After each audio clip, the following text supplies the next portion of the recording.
ಕೊಪ್ಪಳದಲ್ಲಿ ಮುಸ್ಲಿಂ ಯುವತಿಯನ್ನ ಪ್ರೀತಿ ಮಾಡಿದ್ದಕ್ಕೆ ಹಿಂದೂ ಯುವಕ ಗವಿಸಿದ್ದಪ್ಪ ಎಂಬಾತನ ಕೊಲೆ ವಿಚಾರ ದಿನೇ ದಿನೇ ರಾಜಕೀಯದಲ್ಲಿ ದೊಡ್ಡ ಚರ್ಚೆ ಆಗ್ತಾ ಇದೆ. ಗವಿಸಿದ್ದಪ್ಪನನ್ನ ಮುಸ್ಲಿಂ ಯುವಕನೇ ಮಸೀದಿ ಮುಂದೆ ಕೊಲೆ ಮಾಡಿ ಈಗ ಜೈಲು ಸೇರಿದ್ದಾನೆ. ಈ ವೇಳೆ ಕುಟುಂಬಕ್ಕೆ ಸಾಂತ್ವನ ಹೇಳೋಕೆ ಹೋದಾಗ ಯತ್ನಾಳ್ಗೆ ಗೊತ್ತಾಗಿದ್ದೆ ಆ ಕೊಲೆಯಾದ ಗವಿಸಿದ್ದಪ್ಪ ಯತ್ನಾಳ್ ಅಭಿಮಾನಿ ಅಂತ. ಹೊರಗೆ ಬಂದ ಯತ್ನಾಳ್ ಮುಸ್ಲಿಮರ ವಿರುದ್ಧ ರೊಚ್ಚಿಗೆದ್ರು. ಅಷ್ಟೇ ಅಲ್ಲ, ಹಿಂದೂ ಯುವಕರು ಮುಸ್ಲಿಂ ಯುವತಿಯನ್ನ ಮದುವೆಯಾದ್ರೆ 5 ಲಕ್ಷ ಕೊಡೋ ಆಫರ್ ಅನ್ನ ಕೊಟ್ರು. ಈ ಹೇಳಿಕೆ ಮುಸ್ಲಿಂ ಸಮಾಜವನ್ನ ಕೆರಳಿಸಿದೆ.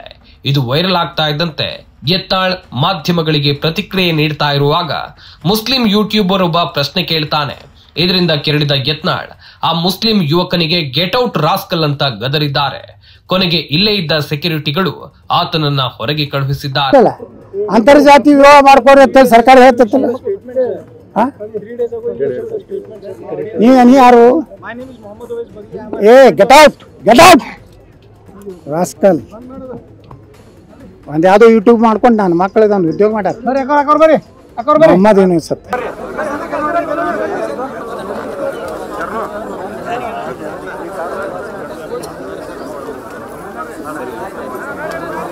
ಮತ್ತೊಂದ್ ಕಡೆ ಕೊಲೆಯಾದ ಗವಿಸಿದ್ದಪ್ಪ ವಾಲ್ಮೀಕಿ ಸಮುದಾಯಕ್ಕೆ ಸೇರಿದವ. ಹೀಗಾಗಿ ಈ ಕೊಲೆ ಬಗ್ಗೆ ಕಾಳಜಿ ವಹಿಸಿ ನ್ಯಾಯ ಕೊಡಿಸೋಕೆ ಶ್ರೀರಾಮುಲು ನಿಂತಿದ್ದಾರೆ. ಗವಿಸಿದ್ದಪ್ಪ ಪೋಷಕರನ್ನ ಕರೆಸಿಕೊಂಡು ತಮ್ಮ ಪಕ್ಷದ ನಾಯಕರ ಜೊತೆ ರಾಜಭವನಕ್ಕೆ ತೆರಳಿ ಈ ಪ್ರಕರಣವನ್ನ ಎನ್ಐಎಗೆ ಕೊಡಬೇಕು ಅಂತ ಒತ್ತಾಯ ಮಾಡಿದ್ದಾರೆ. ಬಳಿಕ ಕಾಂಗ್ರೆಸ್ ನಾಯಕರ ಮೇಲೂ ರೊಚ್ಚಿಗೆದ್ದಿದ್ದಾರೆ. ಕರಾವಳಿಯಲ್ಲಿ ಆಗ್ತಾ ಇದ್ದ ಹಿಂದೂ ಕಾರ್ಯಕರ್ತರ ಹತ್ಯೆ ಈಗ ನಮ್ಮ ಭಾಗದಲ್ಲೂ ಆಗ್ತಾ ಇದೆ. ಸರ್ಕಾರ ಬಂದಾಗಿನಿಂದ ಹಿಂದೂ ಕಾರ್ಯಕರ್ತರಿಗೆ ಗ್ಯಾರಂಟಿ ಇಲ್ಲ. ಬಳ್ಳಾರಿ ಜಿಲ್ಲೆಯನ್ನ ಜಮೀರ್ ಅಹಮದ್ಗೆ ಬರೆದುಕೊಟ್ಟಿದ್ದೀರಿ. ನಮ್ಮ ಭಾಗದಲ್ಲಿ ದ್ವೇಷ ಹೆಚ್ಚಾಗ್ತಾ ಇದೆ. ಓಲೈಕೆ ರಾಜಕಾರಣ ಬಿಡಿ ಅಂತ ಕಾಂಗ್ರೆಸ್ ನಾಯಕರಿಗೆ ರಾಮುಲು ಹಿಗ್ಗಾಮುಗ್ಗಾ ಜಾಡಿಸಿದ್ದಾರೆ. ಕೊಪ್ಪಳದಲ್ಲಿ ನಡೆದಂತ ಗವಿಸಿದ್ದಪ್ಪರ ಹತ್ಯೆ ವಿಚಾರದಲ್ಲಿ ಮಾನ್ಯ ರಾಜ್ಯಪಾಲರನ್ನು ಕಂಡು ನಮ್ಮೆಲ್ಲರ ಒತ್ತಾಯ ಇವತ್ತು ಜೆಡಿಎಸ್ ಪಕ್ಷ ಮತ್ತು ಬಿಜೆಪಿ ಪಾರ್ಟಿಯಿಂದ ಎಲ್ಲರೂ ಕೂಡ ಒಂದೇ ಒಂದು ಒತ್ತಾಯ ಒಕ್ಕೂರದಿಂದ ಇದು ಎನ್ಐಎಗೆ ಕೊಡಬೇಕು ಅನ್ನೋಂಥ ಒತ್ತಾಯವನ್ನು ರಾಜ್ಯಪಾಲರಿಗೆ ಮಾಡುವಂತ ಕೆಲಸ ಮಾಡಿದ್ದೀವಿ. ಹಂಗಾಗಿ ನಾವೆಲ್ಲರೂ ಕೂಡ ಇವತ್ತು ಹಿಂದೂ ಪರ ಕಾರ್ಯಕರ್ತರಿಗೂ ಕೊಲೆ ನಾವೆಲ್ಲರೂ ಕೂಡ ಕರಾವಳಿ ಪ್ರದೇಶದಲ್ಲಿ ನಾವೆಲ್ಲರೂ ಕೂಡ ನೋಡ್ತಾ ಇದ್ದೀವಿ. ಇವತ್ತು ನಮ್ಮೆಲ್ಲರೂ ಕೂಡ ಆಶ್ಚರ್ಯ ಏನಂದ್ರೆ ನಮ್ಮ ಏನು ಕರಾವಳಿ ಪ್ರದೇಶದಲ್ಲಿ ಆಗ್ತಾ ಇರುವಂತಹ ಹಿಂದೂ ಪರ ಕಾರ್ಯಕರ್ತರ ಹತ್ಯೆ ಇವತ್ತು ನಮ್ಮ ಭಾಗದಲ್ಲಿ ಕೂಡ ಇವತ್ತು ಈ ರೀತಿ ಒಂದು ಆವರಿಸುವಂತ ಕೆಲಸ ಇವತ್ತು ನಮ್ಮ ಭಾಗದಲ್ಲಿ ಆಗ್ತಾ ಇದೆ. ಇವತ್ತು ಬೀದರ್ ಆಗಿರ್ಬೋದು, ಕಲಬುರಗಿ ಆಗಿರ್ಬೋದು, ರಾಯಚೂರು ಆಗಿರ್ಬೋದು, ಬಳ್ಳಾರಿ ಆಗಿರ್ಬೋದು, ಕೊಪ್ಪಳ ಆಗಿರ್ಬೋದು, ನಾವೆಲ್ಲರೂ ಕೂಡ ಜಾತ್ಯತೀತವಾಗಿ ಎಲ್ಲರನ್ನ ಪ್ರೀತಿ ಮಾಡಂತ ಜನರು. ಇವತ್ತು ನಾವೆಲ್ಲರೂ ಕೂಡ ಜಾತ್ಯತೀತವಾಗಿ ಪ್ರೀತಿ ಮಾಡಂತ ಜನರು ಇವತ್ತು ಸರ್ಕಾರ ಬಂದ ನಂತರ ಯಾವೊಬ್ಬ ಹಿಂದೂ ಕಾರ್ಯಕರ್ತರು ಕೂಡ ಗ್ಯಾರಂಟಿ ಇಲ್ಲಾರ್ದಂತ ಪರಿಸ್ಥಿತಿ ನಾವೆಲ್ಲರೂ ಕೂಡ ಬಂದು ತಲುಪಿದ್ದೇವೆ. ಯಾಕಂದ್ರೆ ಸರ್ಕಾರ ಅನ್ನೋಂಥದ್ದು ಗ್ಯಾರಂಟಿಗಳ ಜೊತೆ ಹೋಗ್ತಾ ಇದೆ. ಇವತ್ತು ಗ್ಯಾರಂಟಿಗಳ ಜೊತೆ ಇವತ್ತು ಓಡಾಡ್ತಾ ಇದೆ, ಗ್ಯಾರಂಟಿಗಳ ಹಿಂದೆ ಓಡ್ತಾ ಇದಾರ. ಆದ್ರೆ ಇವತ್ತು ಎಲ್ಲಾ ರೀತಿಯಲ್ಲಿ ಕೂಡ ನೋಡ್ತಾ ಇದ್ರಿಗಿನ ಇವತ್ತು ಬಡವರು ಪ್ರಾಣಕ್ಕೆ ಹಿಂದೂ ಪರ ಕಾರ್ಯಕರ್ತರಿಗೆ ಇವತ್ತು ಗ್ಯಾರಂಟಿ ಇಲ್ಲಾರ್ದಂತ ಪರಿಸ್ಥಿತಿ ನಾವೆಲ್ಲರೂ ಕೂಡ ಬಂದು ತಲುಪಿದ್ದೇವೆ. ಹಂಗಾಗಿ ನಾನು ಇವತ್ತು ಒಂದು ರೀತಿ ಇವತ್ತು ಇಂಟೆಲಿಜೆನ್ಸ್ ಡಿಪಾರ್ಟ್ಮೆಂಟ್ ಗುಪ್ತಚರ ಇಲಾಖೆ ಯಾರ ಹತ್ರ ಇದೆ? ಗುಪ್ತಚರ ಇಲಾಖೆ ಸನ್ಮಾನ್ಯ ಮುಖ್ಯಮಂತ್ರಿಗಳ ಹತ್ರ ಇದೆ. ನಾನು ಇವತ್ತು ಗವಿಸಿದ್ದಪ್ಪರ ಹತ್ಯೆ ಏನಾಗಿದೆ ಕುಟುಂಬಸ್ಥರು ಎಲ್ಲರೂ ಕೂಡ ಸೇರ್ಕೊಂಡು, ನಮ್ಮ ರಾಜ್ಯಾಧ್ಯಕ್ಷರು ವಿಜೇಂದ್ರನವರು ಸೇರ್ಕೊಂಡು, ನಮ್ಮ ಹೇಮಲತಾ ನಾಯ್ಕರು, ಅದೇ ನಮ್ಮ ಅಧ್ಯಕ್ಷರು, ನಮ್ಮ ತಡಸೂರು ಬಸವರಾಜ್ ಅವರು, ನಾಗರಾಜ್ ಅವರು, ನಮ್ಮೆಲ್ಲ ಶಾಸಕರು, ನಮ್ಮ ಶರಣು ತಲಕೇರಿ ಅವರು ಸೇರ್ಕೊಂಡು, ಶಿವನಗೌಡ, ರಾಜಗೌಡ ಎಲ್ಲರೂ ಕೂಡ ಸೇರ್ಕೊಂಡು ಇವತ್ತು ಬಂದಿರೋದು ಇಷ್ಟೇ. ಮುಖ್ಯಮಂತ್ರಿಗಳು ಗುಪ್ತಚರ ಇಲಾಖೆ ಇಂಟೆಲಿಜೆನ್ಸ್ ಅವ್ರು ಏನ್ ಹಿಡ್ಕೊಂಡಿದಾರೋ ಮುಖ್ಯಮಂತ್ರಿಗಳು ರಾಜೀನಾಮೆಯನ್ನು ಕೊಡಬೇಕು. ನಾನು ಒತ್ತಾಯ ಮಾಡ್ತಾ ಇದ್ದೀನಿ, ಮುಖ್ಯಮಂತ್ರಿಗಳು ರಾಜೀನಾಮೆಯನ್ನು ಕೊಡಬೇಕು. ಏನು ಮುಖ್ಯಮಂತ್ರಿಗಳು ಗುಪ್ತಚರಿಯನ್ನು ನಿದ್ದೆ ಮಾಡ್ತಾ ಇದೆ ಇವತ್ತೇನ ಅವ್ರಿಗೆ ಗೊತ್ತಿಲ್ಲ. ಅವನು ಏನು ಇವತ್ತು ಸಾದಿಕ್ ಅನ್ನೋಂತನು ಅಲ್ಲಿ ಬಚ್ಚಿಡ್ಕೊಂಡು ಟ್ರೋಲ್ ಮಾಡ್ತಾನ, ಇವತ್ತು ಹೆಂಗ್ ಬೇಕಾದ್ರೆ ಹಂಗೆ ಮಾತಾಡ್ತಾನ, ಡ್ರಗ್ಸ್ ತಗೊಂತಾನ. ಗುಪ್ತಚರ ಇಲಾಖೆ ಇವತ್ತು ಅವ್ನು ಸಾಯ್ತಾನ, ಮರ್ಡರ್ ಮಾಡ್ತಾನ ಗೊತ್ತಿದ್ರೆ ಕೂಡ ಇವತ್ತು ಕಣ್ಮುಚ್ಕೊಂಡು ಕುಂತಿದ್ರೆ ಅದ್ರ ಯಾರು ಹೊಣೆಗಾರರು? ಸನ್ಮಾನ್ಯ ಈ ರಾಜ್ಯದ ಮುಖ್ಯಮಂತ್ರಿಗಳಿಗೆ ಹೊಣೆಗಾರರು. ಅವ್ರು ಹೊಣೆಗಾರಿ ಆಗಿರಕನ್ನ ಅವ್ರು ರಾಜೀನಾಮೆಯನ್ನು ಕೊಡಬೇಕನ್ನೋ ಒತ್ತಾಯ ಮಾಡ್ತೀನಿ ನಾನು. ಇವತ್ತು ಇಂಟೆಲಿಜೆನ್ಸ್ ಫೇಲ್ಯೂರ್ ಕಂಪ್ಲೀಟ್ ಆಗಿ ಇವತ್ತು ಮಂಗಳೂರಿನಲ್ಲಿ ಕೊಲೆಗಳಾಗ್ತಾ ಇದೆ. ಪ್ರತಿ ಜಿಲ್ಲೆಯಲ್ಲಿ ಕೂಡ ಬೆಳಗ್ಗೆ ಎದ್ರೆ ರಾತ್ರಿ ತನಕ ಕೂಡ ಬಂದು ಹಿಂದೂ ಪರ ಕಾರ್ಯಕರ್ತರ ಕೊಲೆ ಆಗುತ್ತೆ. ಯಾರೊಬ್ಬರು ಕೂಡ ಲೆಕ್ಕ ಮಾಡಂತ ಪರಿಸ್ಥಿತಿಯಲ್ಲಿಲ್ಲ. ಈ ಸರ್ಕಾರ ನಿದ್ದೆ ಮಾಡ್ತಾ ಇದ್ದೇನೆ. ನಾನು ಈ ಸರ್ಕಾರಕ್ಕೆ ಕೇಳ್ತೀನಿ, ಒಂದು ಗೃಹ ಮಂತ್ರಿಗಳು ಏನ್ ಮಾಡ್ತಾ ಇದಾರ? ಗೃಹ ಮಂತ್ರಿಗಳು ಇವತ್ತು ಎಲ್ಲ ಹಿಂದೂಪರ ಕಾರ್ಯಕರ್ತರು ಕೊಲೆ ಆದ್ರೆ ಅವ್ರ ಉತ್ತರ ಏನು? ಆರೈಕೆ ಉತ್ತರ ಏನು? ಅವ್ರ ಉತ್ತರ ಇಷ್ಟೇ, ನನಗೆ ಗೊತ್ತಿಲ್ಲ, ನನಗೆ ಮಾಹಿತಿ ಇಲ್ಲ, ಆಗಬಾರ್ದಾಯ್ತು, ನೋಡಬಾರ್ದಾಯ್ತು, ಕೇಳಬಾರ್ದಾಯ್ತು, ಇಷ್ಟೇ ಮುಗಿತಾ ಆತಂದು ಇಷ್ಟೇ ಮುಗಿತಾ? ಕೇವಲ ಇವತ್ತು ಗೃಹ ಮಂತ್ರಿಗಳಾಗಿ ನೀವೇನ್ ಮಾಡ್ತಾ ಇದ್ದೀರಿ? ಇವತ್ತು ಗೌಸಿದಪ್ಪ ಅಂತ ಅಮಾಯಕರು ಬಹಳಷ್ಟು ಮಂದಿ ಇವತ್ತು ಬೀದಿ ಬಿದ್ದಿದ್ದಾರೆ. ಇವತ್ತು ಬಹಳಷ್ಟು ಹಿಂದೂಪರ ಕಾರ್ಯಕರ್ತರು ಕೊಲೆ ಆಗ್ತಾ ಇದೆ. ನೀವೇನ್ ಮಾಡ್ತಾ ಇದ್ದೀರಿ? ಇವತ್ತು ಬಂದು ನಿಮ್ದು 2.5 ವರ್ಷದಲ್ಲಿ ಇವತ್ತು ಈ ಕರ್ನಾಟಕ ರಾಜ್ಯದಲ್ಲಿ ಎಲ್ಲಿ ಎಷ್ಟು ಮಂದಿ ಹಿಂದೂಪರ ಕಾರ್ಯಕರ್ತರು ಕೊಲೆ ಆಗಿದ್ದಾರೆ ನೋಡಿ.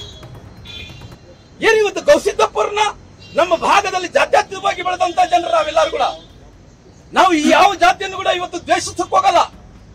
ಆದ್ರೆ ನಮ್ಮ ಭಾಗದಲ್ಲಿ ಇವತ್ತು ದ್ವೇಷವನ್ನು ಬೆಳೆಸಂತ ಕೆಲಸ ಮಾಡ್ತಾ ಇದ್ದಾರೆ ಇವತ್ತು ಈ ಸರ್ಕಾರ. ಇವತ್ತು ಗೃಹ ಮಂತ್ರಿಗಳ ಲೆಕ್ಕ ಇಲ್ಲ, ಗೃಹ ಮಂತ್ರಿಗಳು ಬೇಕಾಗಿಲ್ಲ. ಬೇಜವಾಬ್ದಾರಿ ಹೇಳಿಕೆಗಳನ್ನು ಗುಪ್ತಚರ ಇಲಾಖೆ ಇಟ್ಕೊಂಡು ಮುಖ್ಯಮಂತ್ರಿಗಳು ಅವ್ರ ಕುರ್ಚಿಯನ್ನು ಉಳಿಸ್ಕೋಬೇಕು.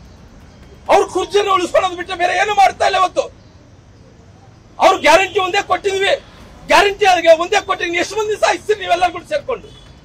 ಇಡೀ ಕರ್ನಾಟಕ ರಾಜ್ಯದಲ್ಲಿ ಎಲ್ಲ ಹಿಂದೂಪರ ಕಾರ್ಯಕರ್ತರು ಕೊಲ್ತೀರಾ ನೀವು? ಏನ್ ಮಾಡ್ತಾ ಇದ್ದೀರಿ ತಾವೆಲ್ಲರೂ ಕೂಡ ಸೇರ್ಕೊಂಡು? ಆಯ್ತು, ಇವತ್ತು ನಮ್ಮ ಜಿಲ್ಲೆಗೆ, ಬಳ್ಳಾರಿ ಜಿಲ್ಲೆಗೆ ಇವತ್ತು ಯಾರನ್ನು ಕೊಟ್ಟಿದ್ರಿ ತಾವು? ಬಳ್ಳಾರಿ ಜಿಲ್ಲೆಗೆ ಇವತ್ತು ಮಂತ್ರಿಗಳಾದಂತ ಜಮೀರ್ ಅಹಮದ್ ಅವ್ರಿಗೆ ಕೊಟ್ಟಿದ್ರಿ. ಇವತ್ತು ಅದೇ ರೀತಿಯಲ್ಲಿ ಕೂಡ ವಿಜಯನಗರ ಜಿಲ್ಲೆಗೆ ಯಾರು ಕೊಟ್ಟಿದ್ರಿ? ಯಾರು? ಆ ಬೀದರಿನ ರಹೀಂ ಖಾನ್ ಕೊಟ್ಟಿದ್ರಿ. ನಾನು ಕೊಟ್ಟಿದ್ದಕ್ಕೋಸ್ಕರವಾಗಿ ನನ್ನ ತಪ್ಪೊಂದು ಹೇಳ್ತಾ ಇಲ್ಲ.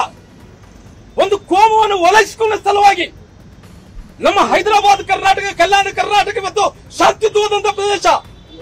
ಎಲ್ಲ ಜಾತಿ, ಎಲ್ಲ ಧರ್ಮೀಯ ಜನರಿಗೆ ಒಂದು ಒಕ್ಕೂಟದಿಂದ ನಾವು ಶಾಂತಿಯನ್ನು ಬಯಸಂತ ಜನರ ಅಲ್ಲಿ ಬೆಂಕಿ ಹಚ್ಚಂತ ಕೆಲಸ ತಾವೆಲ್ಲರೂ ಕೂಡ ಮಾಡ್ತಾ ಇದ್ರಿ. ಇವತ್ತು ನೋಡ್ರಿ, ನೀವು ಹೈದರಾಬಾದ್ ಕರ್ನಾಟಕದಲ್ಲಿ ಕೇವಲ ಮುಸಲ್ಮಾನರೇ ಇದ್ದಾರೆ ಅಂತೇಳಿ ಅವರು ಓಲೈಕೆ ಮಾಡ್ಬೇಕೆಂದೇಳಿ ಜಮೀರ್ ಖಾನ್ ಅವರನ್ನ ಬಳ್ಳಾರಿ ಜಿಲ್ಲೆ ಉಸ್ತುವಾರಿ ಮಂತ್ರಿಗಳು ಮಾಡ್ತೀರಿ.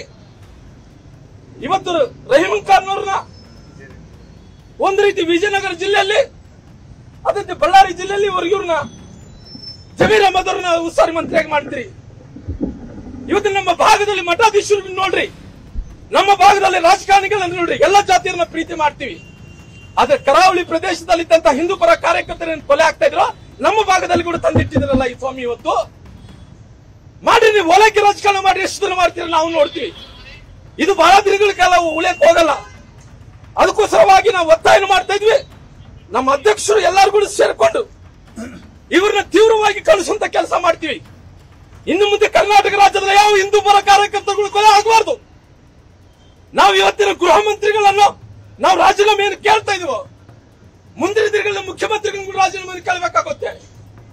ನಮ್ಮ ಗೌಸಿದ್ದಪ್ಪಣ್ಣವರು ತಂದೆಯವರು ಇವತ್ತೇನು ಹತ್ಯೆ ಆದಂತ ಗೌಸಿದ್ದಪ್ಪನ ತಂದೆಯವರು ಲಿಂಗಾಚರು, ಅವ್ರ ತಾಯಿ, ಅವ್ರ ಮನೆಗೆ ಹೋಗಿದ್ದ ಅವ್ರ ತಾಯಿ ಕಣ್ಣೀರಲ್ಲಿ ಅವತ್ತು ಕಣ್ಣೀರನ್ನು ಸುರಿಸಿ ಇವತ್ತಿನ ತನಕ ಕೂಡ ಅಳ್ತಾ ಇದ್ದಾಳ.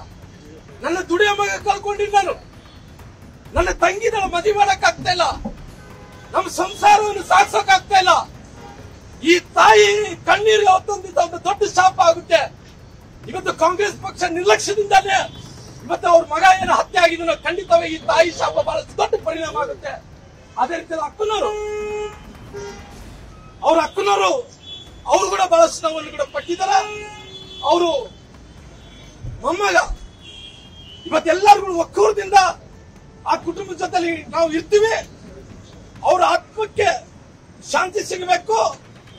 ಅವ್ರಿಗೇನು ಇವತ್ತು ಅವ್ರ ಕುಟುಂಬದಲ್ಲಿ ಯಾರು ಸತ್ತಾರೋ ಅವ್ರಿಗೆ 1 ಕೋಟಿ ರೂಪಾಯಿ ಪರಿಹಾರವನ್ನು ಕೊಡಬೇಕು ಸರ್ಕಾರ. ಅವ್ರ ಕುಟುಂಬಕ್ಕೆ ಒಂದು ಸರ್ಕಾರಿ ಕೆಲಸ ಕೊಡಬೇಕು. ಅವ್ರಿಗೆ ಎಲ್ಲಾ ಸವಲತ್ತುಗಳನ್ನು ಕೊಡುವಂತ ಕೆಲಸ ಸರ್ಕಾರ ಆಗ್ಬೇಕು ಅನ್ನೋ ಒತ್ತಾಯ ಕೂಡ ನಾನು ಮಾಡ್ತೀನಿ. ಹಂಗಾಗಿ ನಮ್ಮೆಲ್ಲ ನಾಯಕರು ಜನಾರ್ದನ್ ರೆಡ್ಡಿ ಅವರು ಸೇರ್ಕೊಂಡು ನಾವೆಲ್ಲರೂ ಕೂಡ ಕೊಪ್ಪಳ ಜಿಲ್ಲೆಯಲ್ಲಿ ಇದ್ದಂತ ನಮ್ಮ ಶಾಸಕರು, ಗಂಗಾವತಿ ಶಾಸಕರು ಸನ್ಮಾನ್ಯ ಜನಾರ್ದನ್ ರೆಡ್ಡಿ ಅವರು, ನಮ್ಮ ವಿಧಾನ ಪರಿಷತ್ ಸದಸ್ಯಂತ MLC ಹೇಮಲತಾ ನಾಯ್ಕ ಅವರು, ನಮ್ಮ ದರೇಶ್ವರಿ ಬಸವರಾಜ ನಮ್ಮ ಜಿಲ್ಲಾಧ್ಯಕ್ಷರು, ನಮ್ಮ ಸಮುದಾಯದ ನಾಯಕರಾದಂತ ಸನ್ಮಾನ್ಯ ನಾಗರಾಜ್ ಅವರು, ವಿರೋಧ ಪಕ್ಷದ ನಾಯಕರಾದಂತ ದೊಡ್ಡನಗೌಡರು, ನಾವೆಲ್ಲರೂ ಡಾಕ್ಟರ್ ನಮ್ಮ ಬಸವರಾಜಣ್ಣನವರು ಅಲ್ಲಿ ಎಪ್ಪಿಗೆ ನಿಂತಿದ್ರು, ಮತ್ತೆ ನಮ್ಮ ವಿಜೇಂದ್ರಣ್ಣವರು, ಅಶ್ವತ್ಥನಾರಾಯಣ ಎಲ್ಲರೂ ಕೂಡ ಈ ಕುಟುಂಬ ಸಲುವಾಗಿ ನಿಲ್ತೀವಿ. ಈ ಕುಟುಂಬಕ್ಕೆ ಎಲ್ಲಿ ತನಕ ನ್ಯಾಯ ಸಿಗಲ್ಲನೋ ಅಲ್ಲಿ ತನಕ ಭಾರತೀಯ ಜನತಾ ಪಾರ್ಟಿ ಹೋರಾಟವನ್ನು ಮಾಡುವಂತ ಕೆಲಸ ನಾವು ಮಾಡ್ತೀವಿ ಅನ್ನೋ ಒತ್ತಾಯವನ್ನು ಕೂಡ ಮಾಡುವಂತ ಕೆಲಸ ಮಾಡ್ತೀವಿ. ಸದ್ಯ ಈ ಕೊಲೆ ಕೇಸನ್ನ ಎನ್ಐಗೆ ಕೊಡಿ ಅಂತ ಮನವಿ ಮಾಡಿದ್ದು ಮುಂದೇನಾಗುತ್ತೆ ಅಂತ ಕಾದು ನೋಡ್ಬೇಕಿದೆ.